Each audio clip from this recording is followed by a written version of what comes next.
Happy Friday, Brian Manning with the weekly update. Let's get right to it. So first thing we want to talk about next week, Fall Fiesta. I cannot believe second Thursday in November is taking place November 13th. We got some incredible live music, open bar, all you could eat tacos catered by McDivitt Tacos. We're raising money for Community Food Share. It's our annual event that we throw, help us support an incredible nonprofit that really helps people with the food insecurity in the Boulder County, Broomfield County area. If you have not RSVP'd and you want to come out, please do. This will sell out. We're approaching sellout numbers right now, so we would love to have you there, but make sure you RSVP.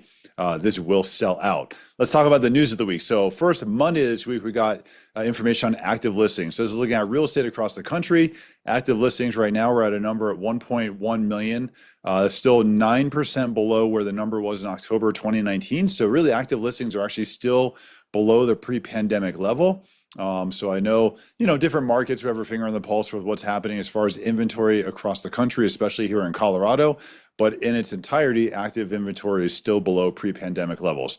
Then the big news this week was Wednesday. So government shutdown, which means that we're not getting any data. The challenge with not getting any data and the government shutdown, of course, has its own slew of issues on its own. But the big challenge for us here is that the Federal Reserve is going to make decisions on what they want to do with upcoming rate cuts potentially. And the lack of data puts them in a position where they can't make any decisions at all. So with the lack of government data due to the shutdown, we're very limited on what we can look at. And right now we have ADP. So ADP report came out. This is for the month of October.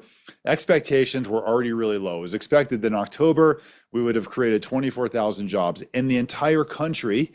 And it came out that there was 42,000 job gains. Now, yes, that was a number that beat expectations. But if you look at the entire country, you look at ADP, prior several months were negative job growth, and now you're at 42,000, extremely limited number. This is kind of showing an anemic job market out there right now. It's really unfortunate to see. Then we look at what's called the Challenger job cut report and the hiring report. Again, because there's a lack of data out there. Usually we'd be getting job reports from the BLS today.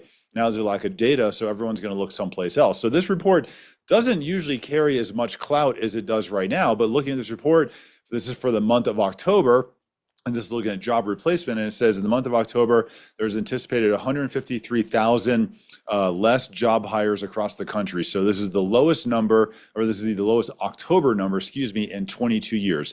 Year to date, companies have said that they're going to hire 1 million less people. So hiring plans right now are also the lowest level across the country since 2009. Also, if we look at hiring, there's a 35% decline in hiring plans. This is the lowest number since 2011.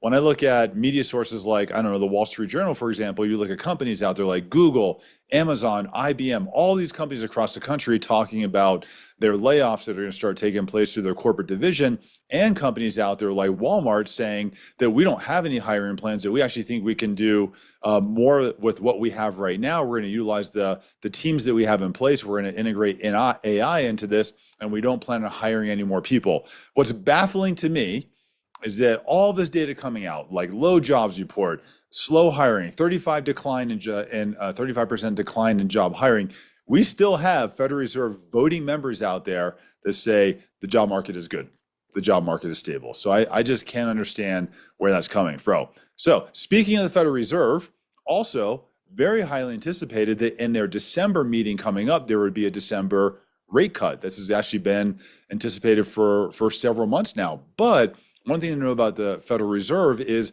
there's a lack of data right now, like we've already been talking about. And when there's a lack of data, the Federal Reserve will not make any decisions. So now you're seeing the probability of a rate cut in December severely decline because there's no data coming out that the Federal Reserve can use to make a decision on. Because remember, the Federal Reserve has two mandates. One is going to be price stability, so controlling inflation, and the other is going to be a stable employment in the U.S. economy. And when you don't have data coming out, you don't know what's happening with inflation or employment. So now this rate cut that everyone anticipated in the month of December, I'm not going to say it won't happen, but right now it's looking like it definitely could be off the table.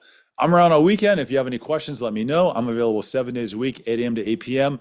Give me a call, shoot me a text. Love to help you. Happy Friday. Hope to see you all at Fall Fiesta. Have a great day.